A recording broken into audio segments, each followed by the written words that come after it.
même la marge à l'église. C'est que la prière des saints sont montées et Dieu a touché le cœur du président de la République.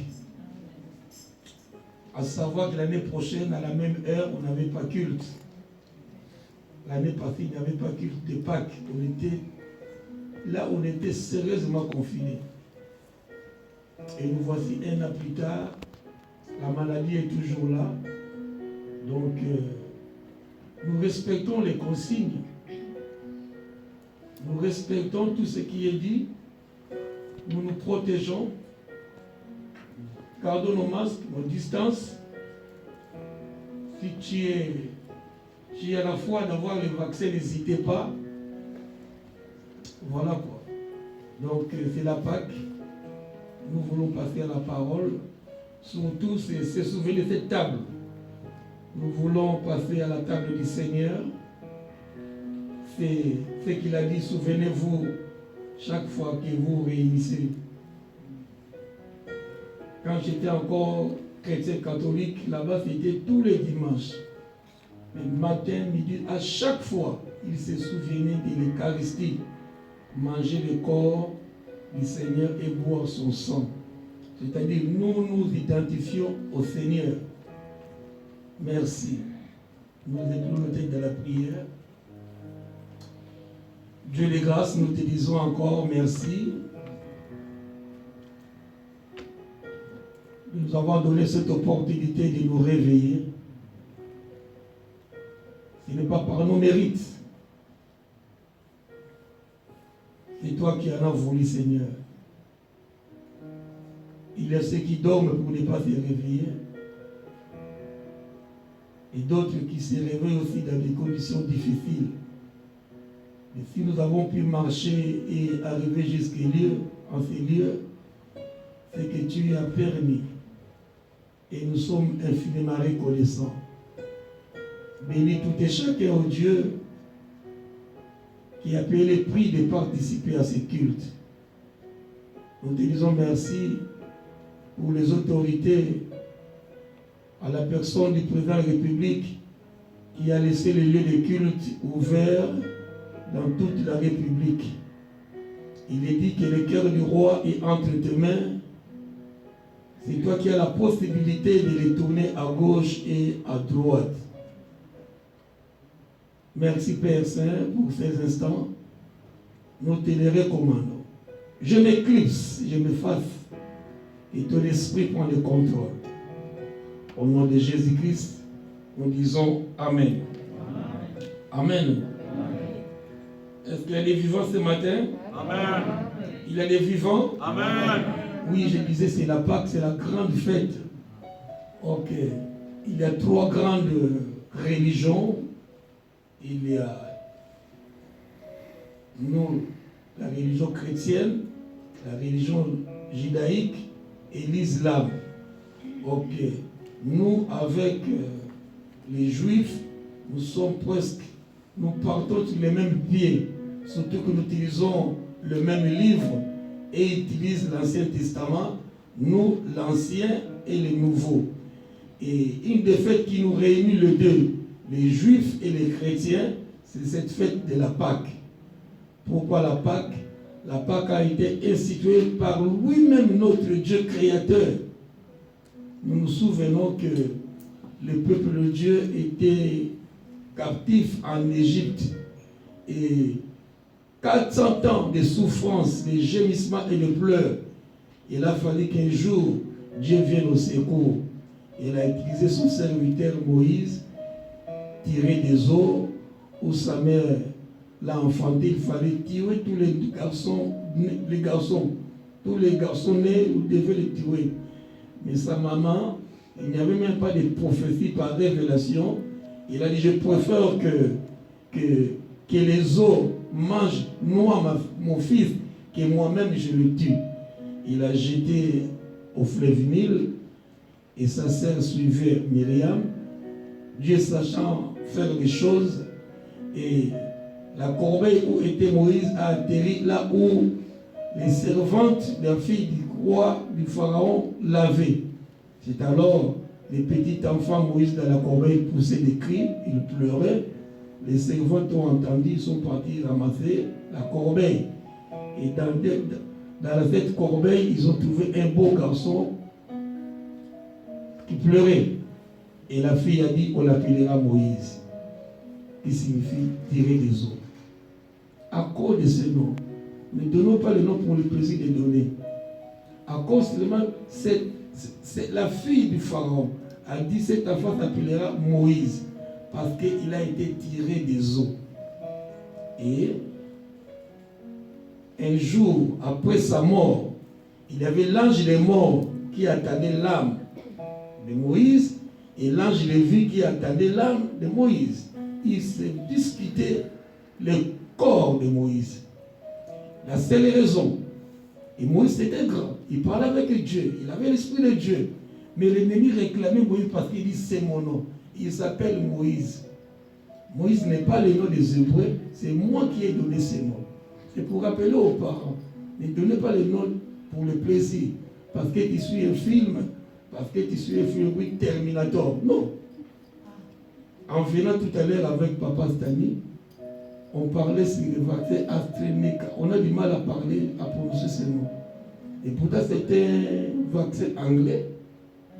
Normalement, les Anglais, des noms qui sonnent yesterday, mais on voit même des noms qui sont partis les puiser, on ne sait pas où. Ok, nous n'avons pas beaucoup de temps, on va avancer. Je disais, Christ aussi, en tant que bon juif, on a appris, j'ai dit au grand dimanche passé, dans la religion judaïque, il y avait 4 courants, les pharisiens, les sadducéens, les zélotes, et ainsi de suite, les élyséens. Jésus aussi était un bon juif. Il apprenait la Torah comme tout bon juif. Et puis, il devait fêter la Pâque. Et ça s'est préparé. C'est la plus grande fête. Donc, c'est le souvenir. En fait, c'est comme l'indépendance. Comme nous aussi, on fête le 14 juillet. Et les Juifs aussi célébraient la sortie, la libération. Et les Seigneurs aussi devaient le fêter. C'est pendant cette fête, il disait que je vais mourir. Donc pour nous chrétiens maintenant, Jésus est devenu notre Pâque. Notre Pâque, c'est Christ, mort et ressuscité. Nous, on ne fête plus, c'est dans l'histoire. Les Juifs célèbrent la sortie du peuple juif et l'esclavagisme. Mais nous, nous fêtons, ça coïncidait. Pendant qu'il mangeait, il préparait. Il a dit maintenant c'est ma Pâque, donc nous souvenons de sa mort et de sa résurrection. Quelqu'un peut dire amen? Donc, en ce jour, je dis Jésus-Christ, notre Pâque. Ok. J'ai puisé l'exhortation, j'ai vu dans la prière de mercredi, quelqu'un le disait, j'ai dit, je pense quand même, pourquoi pas le partager avec l'Église. Ésaïe 53.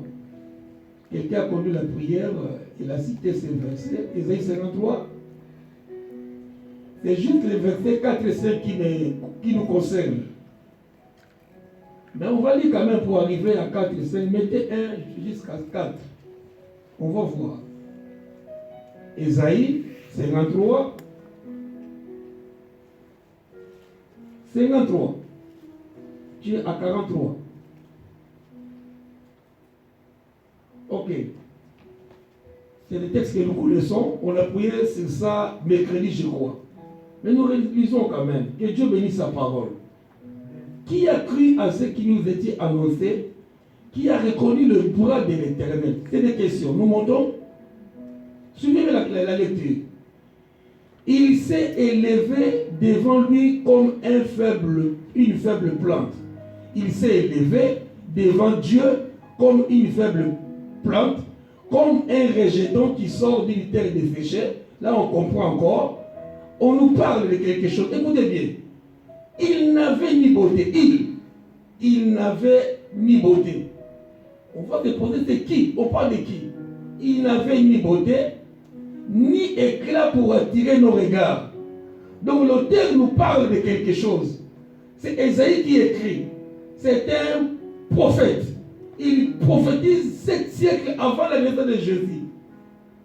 J'aime la chrétienté. Il y a des prophètes, il y a tous des rois.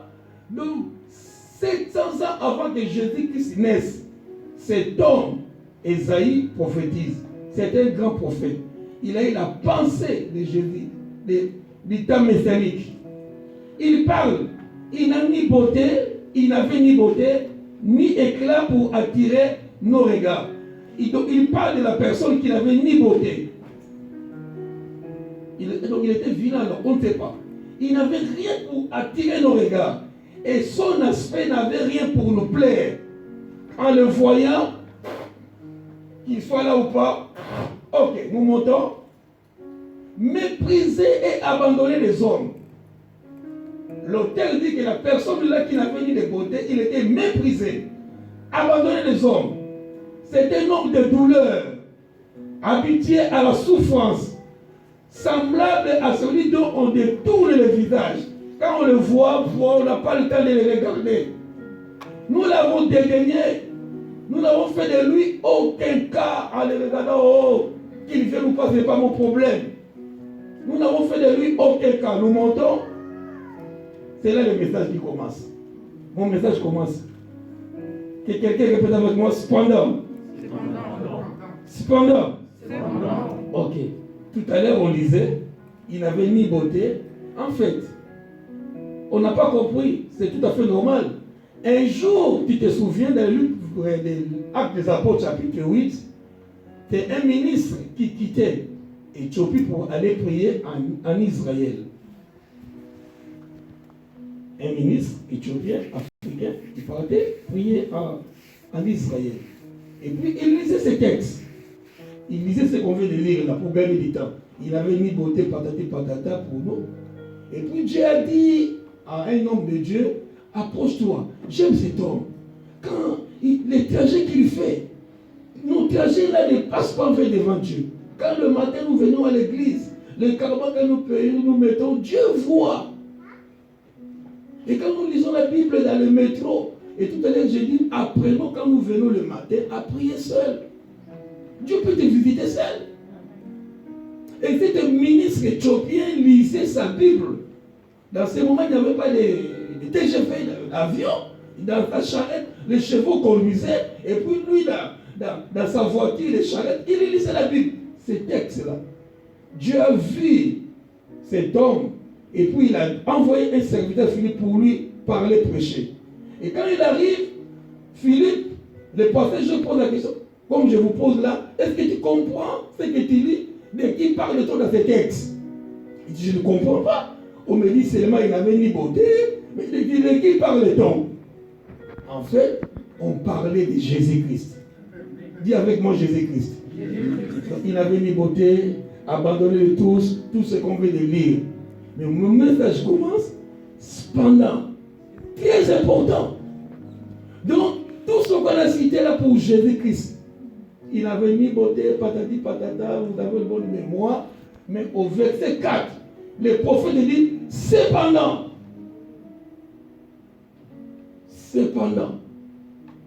vous qui partez à l'école, vous qui étudiez à l'université, vous qui parlez français, qu'est-ce qu'il signifie cependant? C'est un adverbe.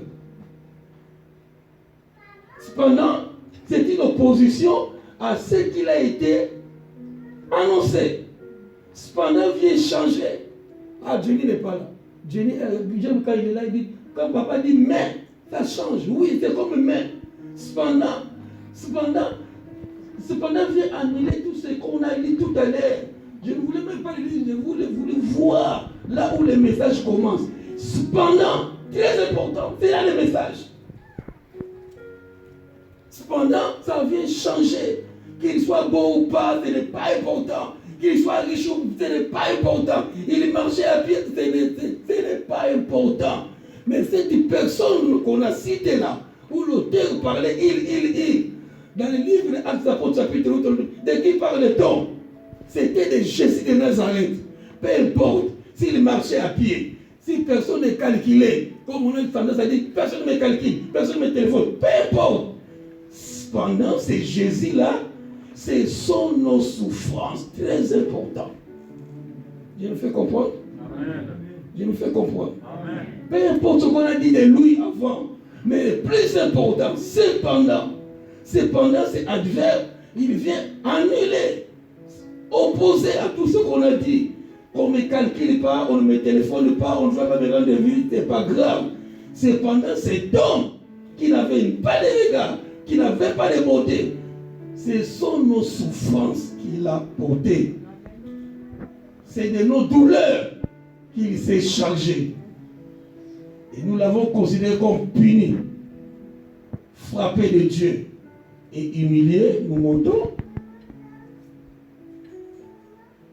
Mais cet homme-là, Jésus-là, 700 ans avant qu'il soit né Jésus, 700 ans, j'ai dit de 700, il était blessé, transpercé même, je dirais.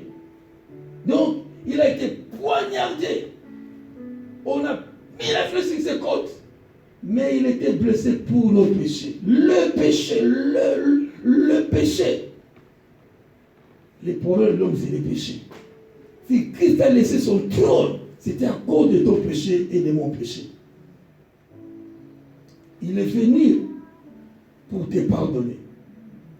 Tout ce que tu peux, rien, ça n'a rien à voir. Que j'achète tout Manhattan, tout Qatar à moi, ce n'est pas grave. Mais c'est le problème, c'est le péché. Il était blessé pour nos péchés, brisé pour nos iniquités. Le châtiment qui donne la paix est tombé sur lui. Et c'est par ces maîtresses que nous sommes guéris. Quelle belle prophétie. Nous acclamons le roi des rois, le Seigneur des seigneurs. Tirez-moi verset 4. C'est là le deux versets du message pour finir. Cependant, c'est-à-dire, peu importe ce qu'il était, ce qu'il a fait, cet homme, ce roi, ce chef, Jésus, ce sont nos souffrances qu'il a portées. La souffrance. Assurément, du haut des cieux, il a vu, Dieu a vu comme quel niveau de souffrance. Je ne sais pas, parfois, quand est-ce qu'on peut dire que je souffre? Bon, je ne sais pas. Bon, au moins un exemple de la Bible. Pharaon maltraitait tout un peuple. Pharaon, quand le peuple était en captivité, Dieu a dit, je vis la souffrance. Donc, c'était tellement horrible. Ou encore, je crois, dans mon pays d'origine, le Congo, les gens souffrent. Les gens souffrent. Donc, il y a des familles, des jours, ils n'ont rien à manger. Donc, assurément, je prends la détresse de ces papas. Déjà, il ne travaille pas. Il compte sur sa femme qui vend les beignets dans le coin des riz. Et pendant qu'il vendait les beignets, un exemple comme ça, un camion qui passait devant, il a pris une image comme ça. C'est des choses qui peuvent arriver. La maman vendait les beignets dans les coins de rue. Un camion passant, hier il avait plu et puis le camion, le pignon a renversé de l'eau sur les beignets. Et puis les beignets sont devenus ça, il ne peut pas vendre. Le mari attendait que sa femme vende les beignets, il voit sa femme rentrer tôt. Pourquoi? Bon, les beignets ont été salis par partir de Panata. Donc, il n'a pas vendu les beignets, on ne mangera pas. Donc, quelle souffrance. Quelle souffrance parfois dans nos pays. Quand je vois des films qui transitent WhatsApp, je dis, qu'est-ce que je peux faire pour mon pays? Qu'est-ce que je peux faire? Oui, on sent la souffrance au Congo. Ce n'est pas tellement ici, c'est partout. C'est partout. Donc, c'est de telles souffrances qu'il y a des chrétiens au Congo, à Kinshasa. Mais Dieu, si tu es Dieu, mais Seigneur, pourquoi? Jusqu'à quand? Ils pleurent parce qu'ils n'ont pas à manger. Il a la souffrance, il est aimé. Sur la terre, il a la souffrance. C'est un jour. Je ne sais pas. Ne compte pas ta souffrance là parfois. Je ne sais pas parce que. Quelle souffrance, je ne sais pas. Ça, c'est des petites souffrances. Mais pour que Dieu quitte son trône, pour que Jésus quitte son trône pour venir au secours de l'homme, je crois que c'était une souffrance. Je ne peux imaginer. Je ne peux le dire là, je n'ai pas préparé. Mais je vois la souffrance où le peuple a crié pendant 400 ans de souffrance. Pharaon maltraité, persécuté. Dans les films, on voit, quand on voit les films de Moïse, parfois un vieillard qui vient plaider la cause chez ceux qui gardaient. On le dit même, c'est atroce. Et pourquoi c'est révoltant? Un vieillard qui venait pour plaider, laisser les gens tranquilles. Et pour le couple. Peut-être la souffrance qu'a connue nos parents dans la colonisation, dans la traite de Noir. Il y en a tellement de souffrance. Et c'est de nos douleurs qu'il fait changer. Il a douleur et douleur. Il a douleur et douleur. Hier, j'ai assisté à une scène. Douleur. Ma femme qui dit, j'ai mal à l'estomac. J'ai douleur à l'estomac. Donc, il dit, mais allonge-toi, donc ça va partir. Non, prends-moi un médicament là. Pour elle, c'était douleur. Mais j'ai dit qu'il y a des douleurs. Des douleurs que ni les comprimés, une douleur physique, morale, une douleur, je ne sais pas. Je ne sais pas. Une douleur, je disais quand je préparais, il y a des vraies douleurs. Cette femme d'Abraham, à Sarah, Dieu leur a promis la descendance d'un enfant. Comme ça tardait, c'est Sarah qui a dit, mon mari va à côté de ma domestique, qui s'appelait Agar. C'est sa femme, Sarah, qui a permis qu'Abraham parte avec sa domestique, Agar. Et de cette sortie est né Ismaël. Après, parce que l'enfant tardait. Et puis, Sarah tombe enceinte. L'enfant est né, Isaac. Maintenant, est-ce qu'Abraham a des femmes ou quoi? Non, la jalousie, c'est moi la patronne. Allez, on chasse Agar. Agar, d'origine égyptienne, il prend son petit, il commence à retourner en Égypte à pied. Il retourne en plein milieu. J'aime cette prière, cette position. Cette femme n'a pas péché. C'est la patronne qui a dit. Il est parti, il a obéi à son patron. Mais on l'a renvoyé en plein désert. En plein désert, il n'y avait plus de McDo. Les bouts de pain qu'il avait de l'eau sont épuisés. Des douleurs dans le cœur. Il prie, Seigneur, qu'est-ce que j'ai fait au ciel? Je n'ai pas mérité ça. Il y a des douleurs parfois qui touchent. Des douleurs parfois. Je pense à ceux qui prennent des comprimés chaque jour. Que si tu ne prends pas la situation, il y a des douleurs parfois. Je ne peux expliquer ici. Des douleurs parfois. Je n'ai pas, je ne sais pas. Les vraies douleurs, il y en a. Les vraies douleurs. Comme j'aime beaucoup le Congo, une pluie est tombée et puis le mur de la maison est tombé sur 4 enfants qui meurent du coup. La maman fait tout un état chaotique à l'hôpital. Mais 4 enfants qui sont morts. Parfois, cette douleur-là, ce n'est pas la douleur parce que je me suis cogné là, ça c'est rien. J'ai maté la marche, je me suis tombé, ce n'est rien. Mais il y a la vraie douleur. Des douleurs, il y en a bien aimé. Pour que Dieu quitte son trône pour venir au secours de l'homme, c'est qu'il y avait des douleurs. C'est qu'il y avait la souffrance bien aimée. C'est pour cette souffrance-là que Jésus est venu. Les gens souffrent réellement. Les gens qui sont dans la douleur, qu'on ne peut expliquer avec les mots. Tu regardes, tu dis, notre homme souffre. N'hésitez pas. Si tu peux aider quelqu'un avec un héros qui souffre, aide. Ça, c'est encore rien. Mais les douleurs, je dis, c'est comme une punition. C'est comme, je ne sais pas moi, la misère du monde. Mais il est tellement bon, notre Dieu. Cependant, les grandes souffrances que j'ai dit, où une bombe atomique qui tombe et les gens meurent. Le Seigneur est venu pour ces souffrances. Il est venu porter ces souffrances. C'est de nos douleurs qu'il s'est chargé. Mais nous l'avons considéré comme puni, comme il était frappé. Non. Parfois, c'est notre langage. Quand quelque chose arrive à moi, tu vois, il a été frappé par Dieu. Non, ce n'est pas la frappe. Parce que Dieu aime châtier celui qu'il aime. On croyait que Jésus a été frappé. Non, il a été frappé de Dieu, humilié. Fini avec les 5. Il était blessé, je dis, pour nos péchés. Et en se blessant, le sang sortait.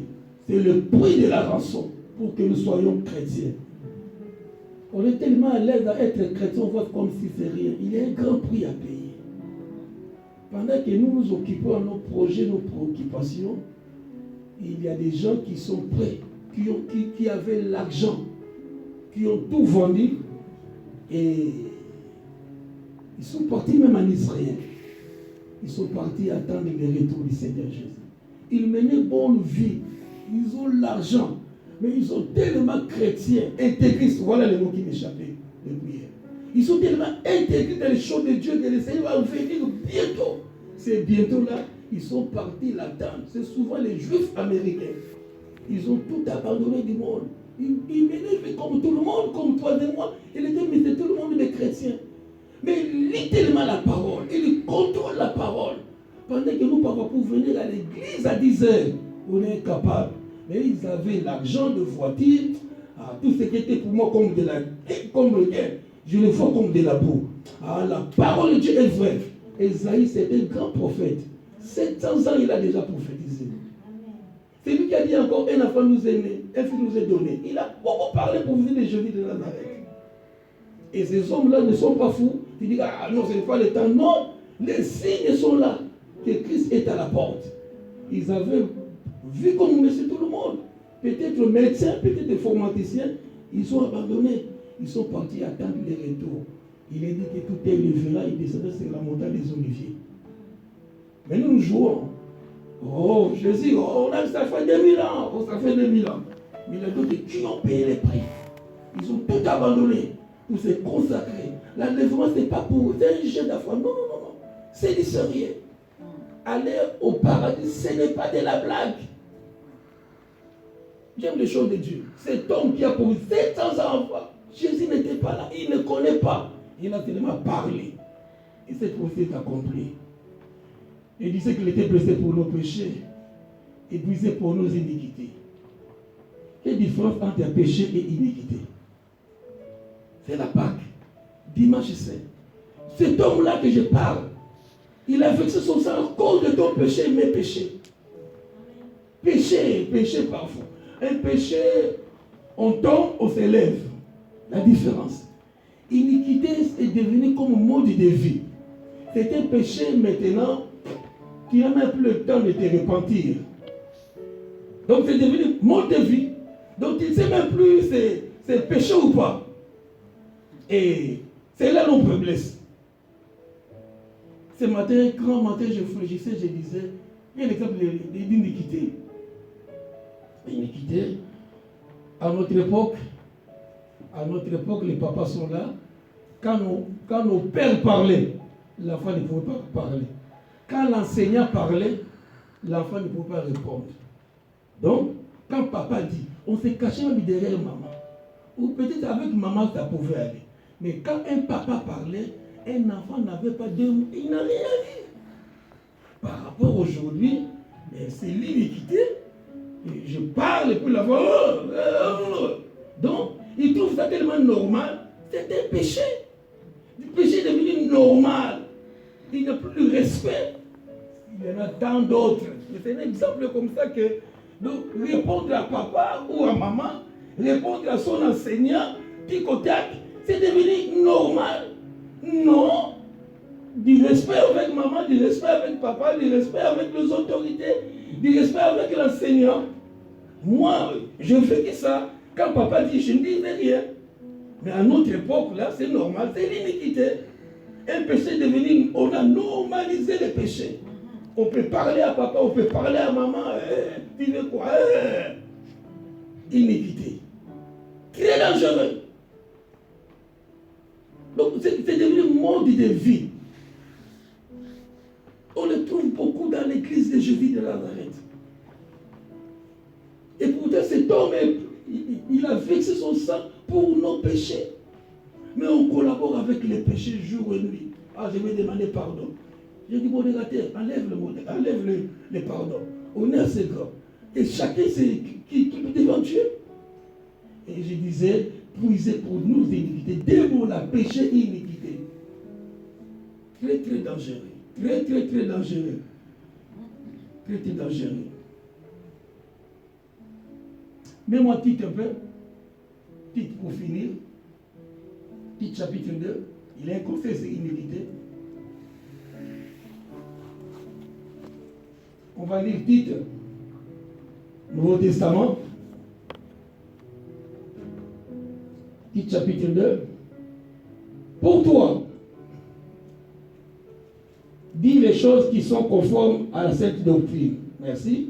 C'est Paul qui dit à son fils, c'est le pasteur qui dit à toi qui écoutes, monte, dis que les veillards doivent être sobres. Les grandes personnes, ceux qui sont âgés, doivent être honnêtes, modérés, saints dans la foi, dans la charité, dans la patience. Ça, c'est un conseil, je veux finir. Mais ça finit par l'iniquité. Nous montons. Dit que les femmes âgées doivent aussi avoir de l'extérieur qui convient à la sainteté. Femmes âgées, ce n'est pas les vieillards, les femmes adultes. Ce n'est pas moi, nous lisons la Bible. On donne un conseil aux femmes, à nos mamans là. Vous qui avez passé 40 à 50 ans, dit que les femmes âgées doivent avoir de l'extérieur. Pas l'extérieur, on ne se dit pas tu es qui, tu es chrétien ou pas. Donc, si quand on parle de l'extérieur, c'est l'habillement. Dit que les femmes âgées doivent aussi avoir l'extérieur. Pas des habits sexy pour provoquer les hommes de Dieu. L'extérieur qui convient à la sainteté.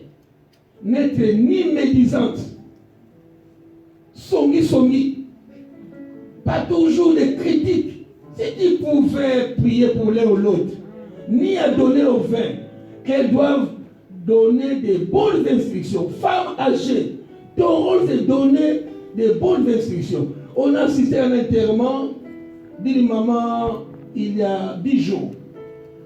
J'ai aimé le témoignage de leurs enfants. J'ai aimé. Cette maman, elle laissait 5 enfants. Elle disait de leur maman, maman, tu étais notre conseillère. Maman, tu étais notre amie de tout le temps. Maman, tu étais toujours là à nos côtés pour nous soutenir. Je dis, oh là là, ça c'est fort. J'ai aimé. Et il parle de ça dans la cathédrale d'Evry qui contenait 400 personnes. Ils ont répété ça encore au cimetière. Donc cette maman était amie de ses enfants. Cette maman était conseillère de ses enfants. Cette maman, elle a tout fait pour la réussite de ses enfants. Nous montons par de médisance inutile. Dans le but d'apprendre aux jeunes femmes. Donc soyez des femmes sages pour apprendre aux jeunes femmes, aux futurs mariés, aux fiancés. C'est à vous de jouer ce rôle. Dans le but d'apprendre aux jeunes à aimer leurs maris et leurs enfants. Femmes âgées. Nous lisons ensemble, c'est à vous. Apprenez à nos jeunes sœurs qui ne connaissent pas encore le mariage. On a béni un mariage vendredi. C'est à nous, maman de l'église, de s'approcher de se marier et de donner des conseils. Voilà comment on reste dans la maison de... Voilà, quant au mari, en plus, c'était... Dans la semaine, je partais à la boulangerie, j'achetais des pains. Ah, j'ai aimé. Je suis retenu, je dis, ma soeur, que Dieu te bénisse. Donc c'est une soeur congolaise qui parlait au téléphone. Il disait à l'autre bout. Et je suis retenu, maman, si toutes les sœurs...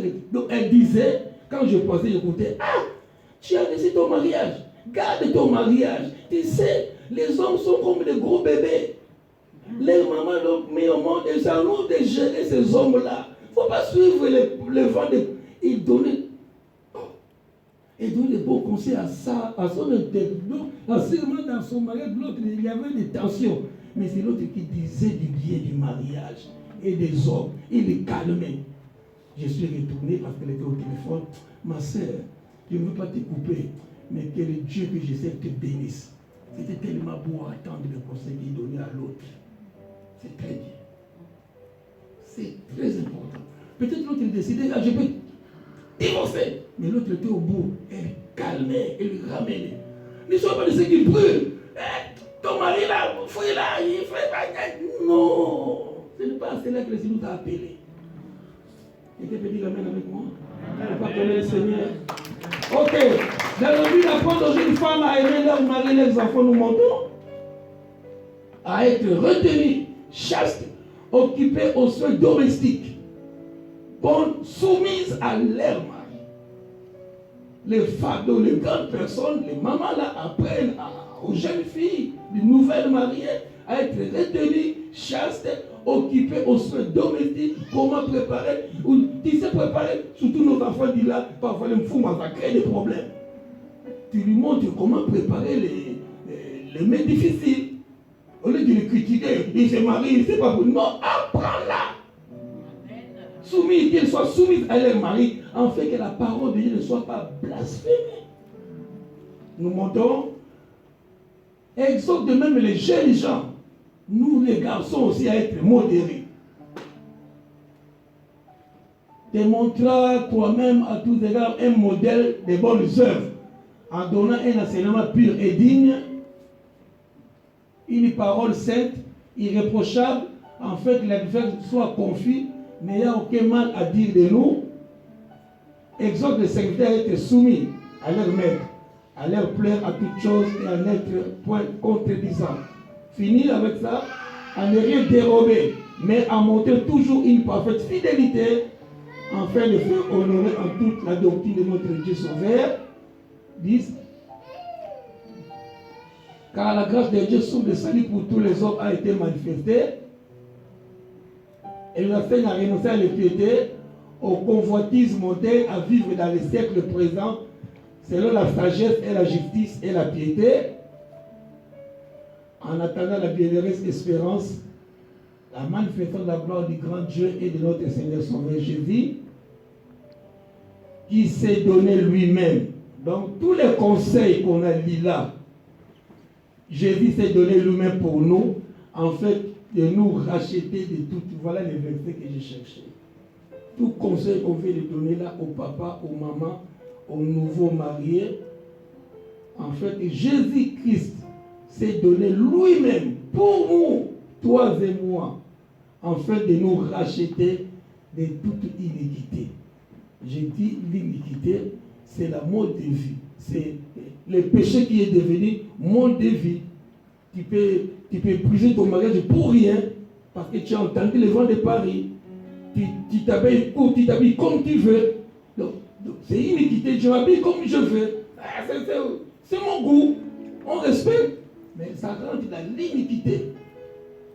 Quand tu t'habilles mal, les gens ne disent rien. C'est l'iniquité. Donc personne ne peut t'approcher pour dire que tu t'es mal habillé, ma soeur. On laisse comme ça. Si tu lui dis ça va s'enflammer, on le laisse. On est habitué à ça. C'est ça dans l'iniquité. Le péché est devenu normal dans la maison de Dieu.